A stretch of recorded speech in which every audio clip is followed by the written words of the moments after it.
And we are live again here for our next English class. This is lesson 24 from our Speak Now 2 English book for GBS Beginner English. That's right, ladies and gentlemen, we're almost through with the book. We've only got 8 more units after this one. So yay, we're almost there. So today we're going to talk about when is the next train. We're going to talk about when you go up to someplace and get ready to travel and you want to find out, oh, the next train's going to be ready now? Oh, the next train's going to be ready in an hour. When is the next train? You have to look and find out.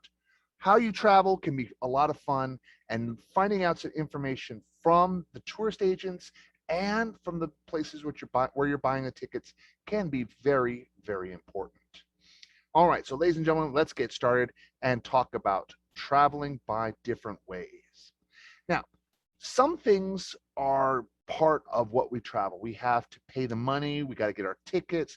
There are lots of things that we have to use day to day when we're traveling. On this list here, we've got 6 groups of 3. Now, I want you to find the word that doesn't match. For example, in the first one, fare, luggage, and price.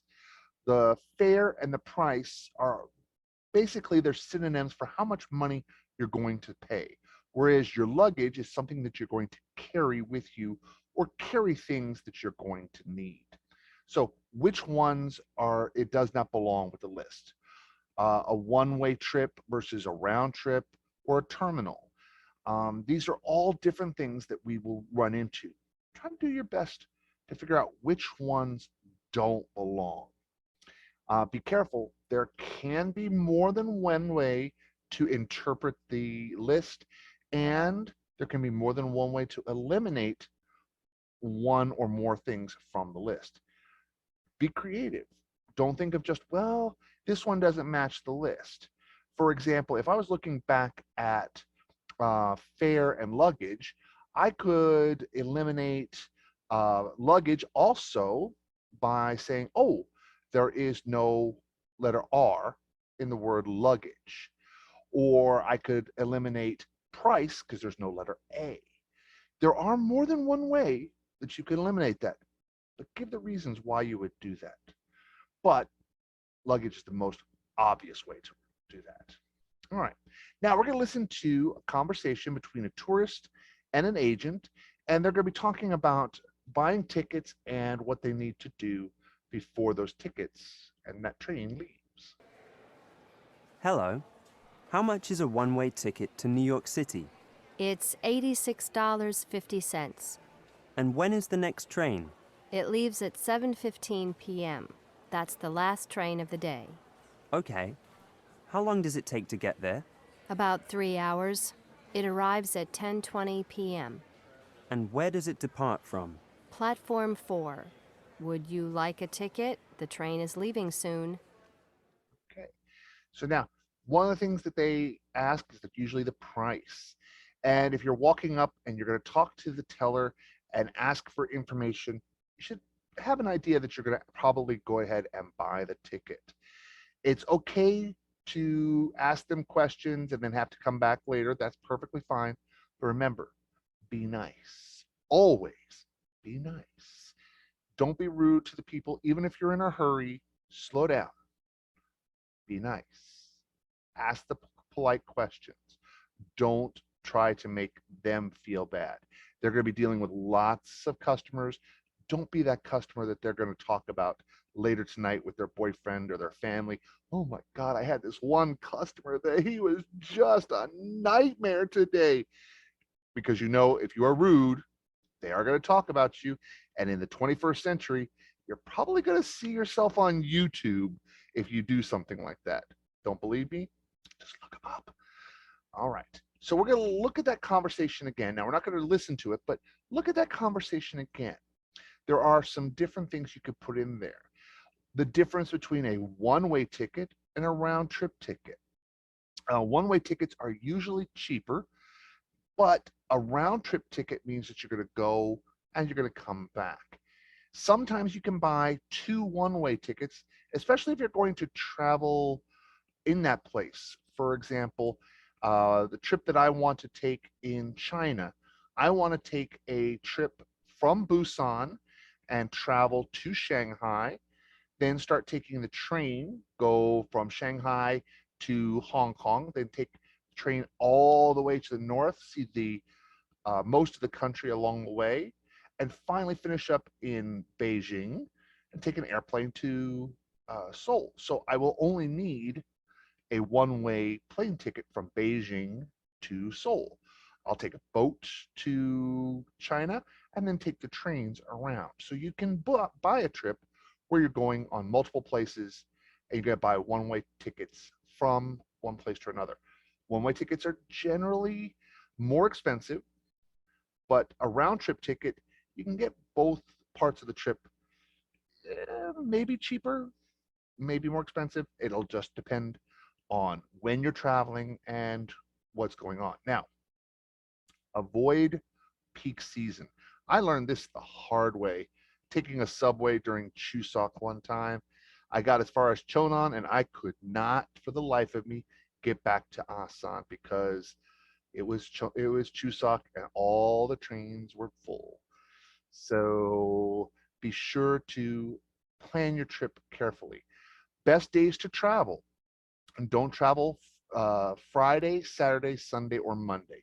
Those are the worst days to travel because they're the most expensive. If you can plan your trip to travel on Tuesday, Wednesdays, and Thursdays, you probably get a better discount. So take a look at that. Okay, so asking about prices. You should always ask what's the best price that you can get. When you're asking for, say, the train, there can be two different prices. Now, the price that they offered was $86.50. You might be able to get a ticket that's cheaper. You might get a standing ticket, or you could also get a first class ticket, which could be more expensive. Some places offer different prices for different conveniences. Personally, I don't mind standing on a train ride for 2 or 3 hours. That doesn't bother me.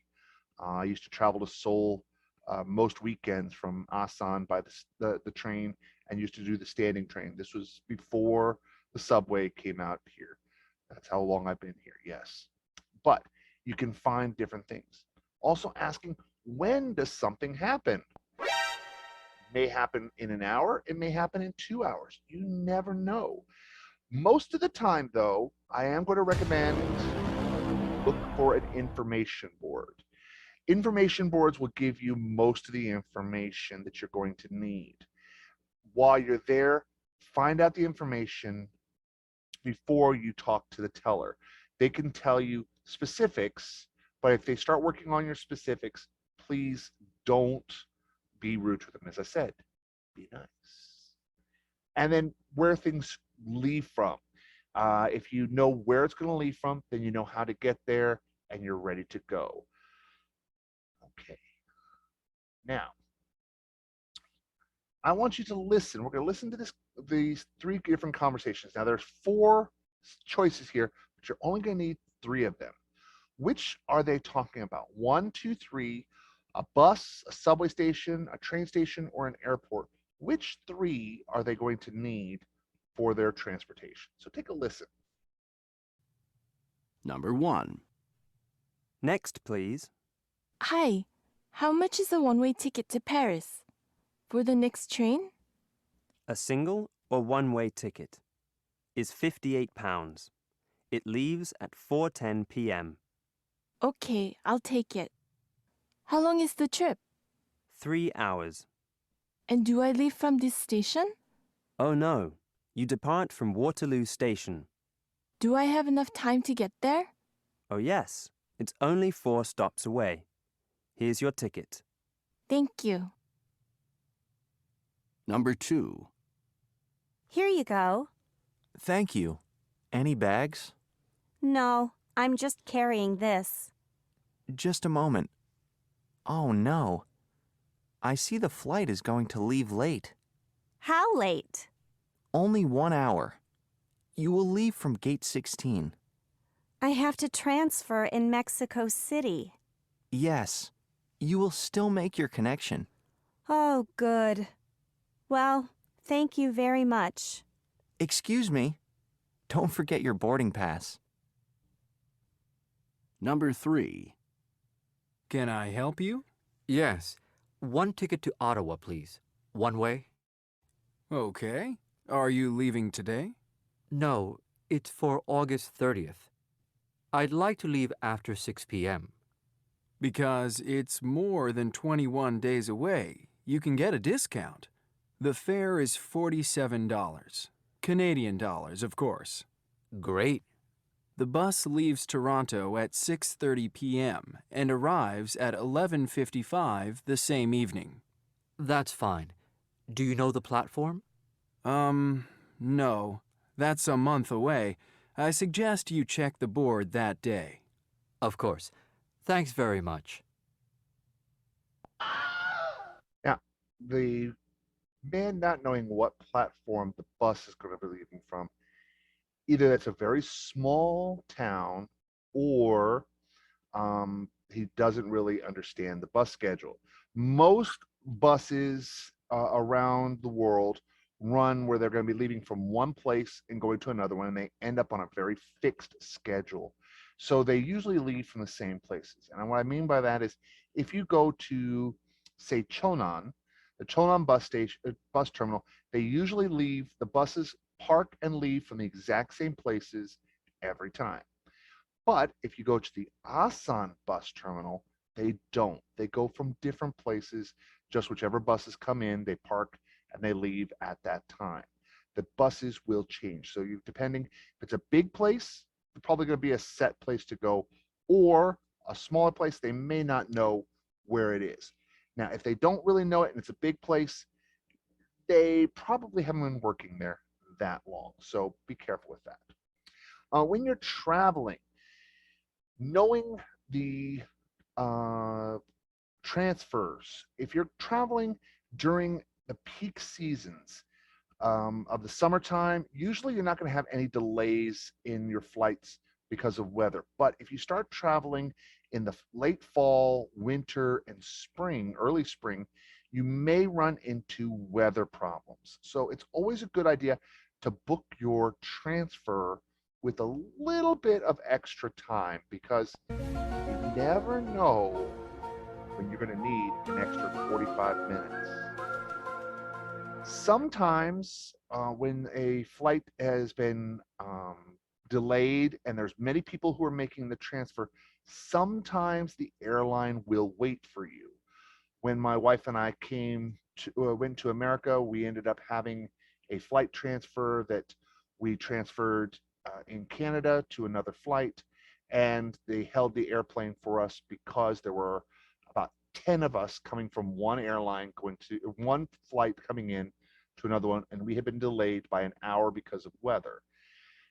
We were not super late for the flight. We were only about 10 minutes late for the flight, but they held the flight for us so that we could all make the transfer instead of having to wait till the next day to take the next flight. So this is where it's good to build a little bit of extra time. We had a 2-hour layover, and that 2-hour layover got turned into a 20-minute run through the airport to get to the airplane. And that was also going through customs, Canadian customs, American customs, all of that. Fun stuff, very fun stuff. So be sure to check on your timing. Now, when you have a ticket, the tickets give you lots of information. They can tell you where you're going, when you're going, what your seat is, where it's going to arrive. The farther out that you can buy your ticket, the better prices you're going to get. You may also be able to get a discount, but be careful when you buy your tickets, because sometimes they're not exchangeable. So unless there's something big that happens, if you buy the ticket and it's non-refundable, non-transferable, you've got a ticket that you can do nothing with. So be very careful with that. All right, we're moving on. We're going to talk about everybody's favorite part of the class. Yes, oh yes, I know you're so excited. Yes, let's talk about the workbook. All right, now we have different questions here, and there are 11 questions to go through. So This one, read the conversation and then decide, what are they talking about? In the first one, are they talking about the fare or are they talking about the flight? Now it says the train from London to the airport will be £4.20. Here you are. So it's not talking about an airplane flight. It's talking about a train. So they're talking about the fare.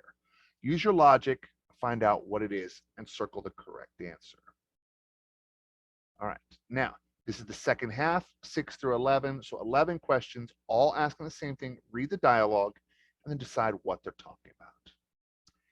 Now, I've talked about this in class several times, that when you have something good that happens, usually you're going to tell 2 or 3 people that you had a good experience. You have something bad that happens, you're probably about to talk about 10 to 12 people. But if you really have a bad experience, it is very important, 1, to report it, 2, to document it.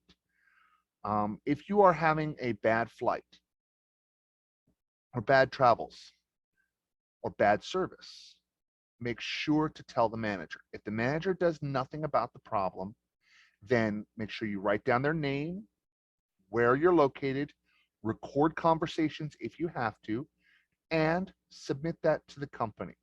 Most of the time, if you've submitted a complaint and there's a justifiable reason for the complaint, usually they're going to give you something back. It may not be a full refund, it may not be the money that you want, but they're going to try to give you something.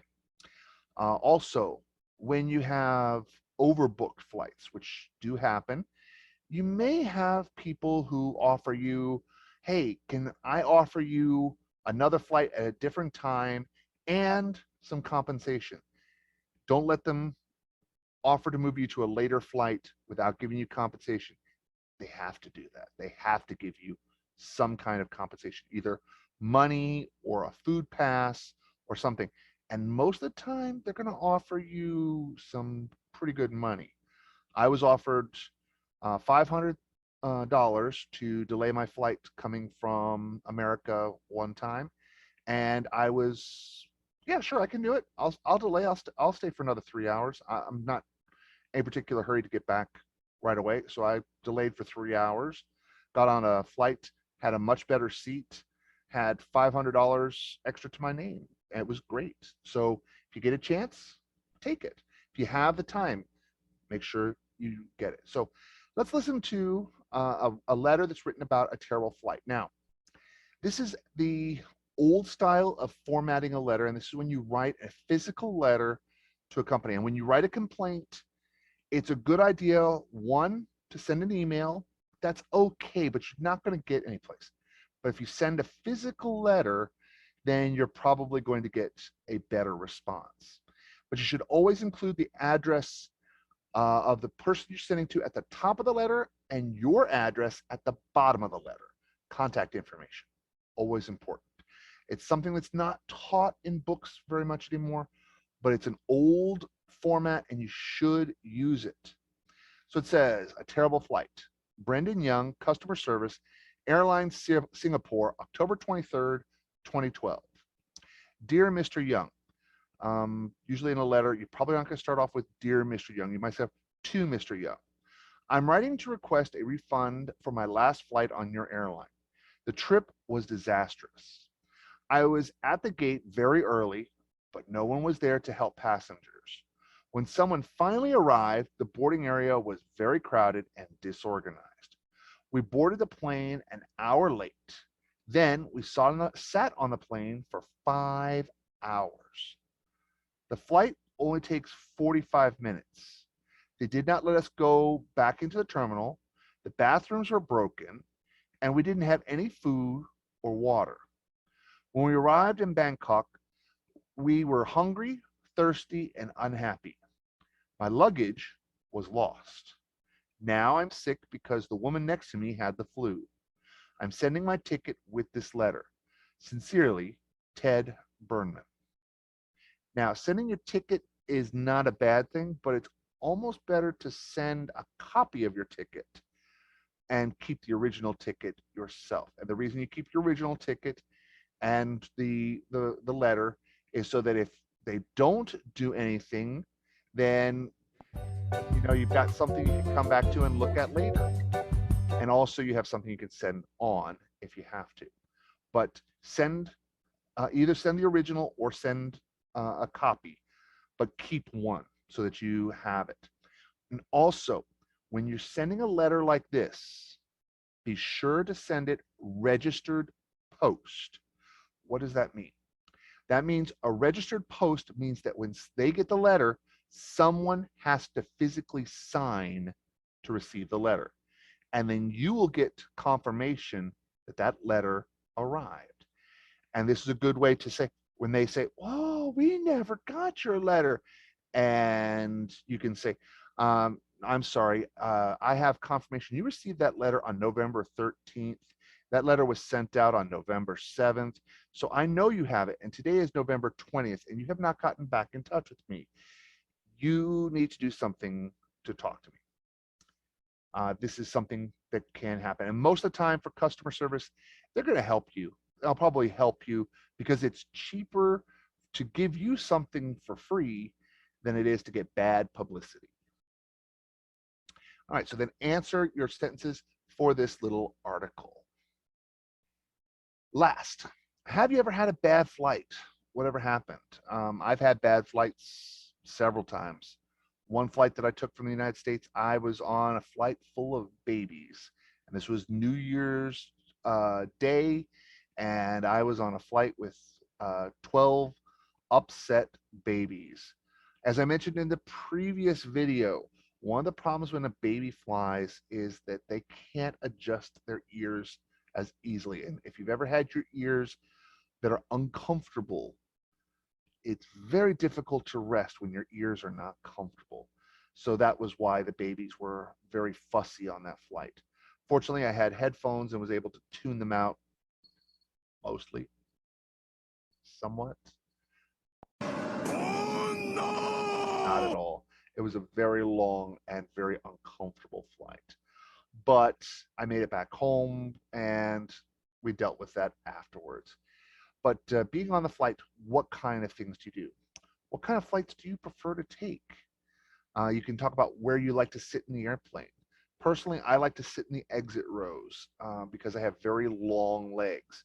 And it's not my legs overall that are long, but from my bottom of my butt, bottom of my spine to my knees, the distance between the back of a chair on an airplane and the front of the next chair where you're sitting, my knee is about 2.5 centimeters longer than that. So sitting behind a chair in economic class is very uncomfortable for me. So I can do it, but it's not comfortable.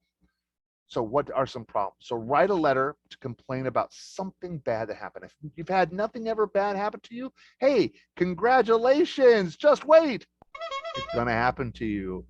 Yeah, it's gonna happen to you sometime in the future because, you know, bad things come to those who never had anything bad happen. Just kidding. Not bad things don't happen to everybody, but they will occasionally happen. Make the best of it and do what you can. All right, ladies and gentlemen, that's going to be it for lesson 24 today. I hope you're having fun and enjoying talking about travel. I look forward to seeing you in class, and I'll see you very soon. Until that time, have a very good time, and always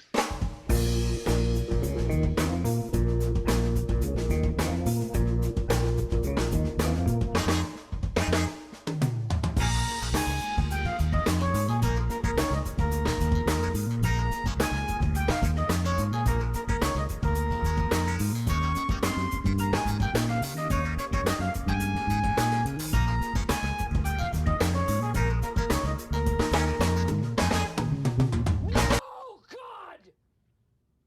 No, God, please, no! No! No!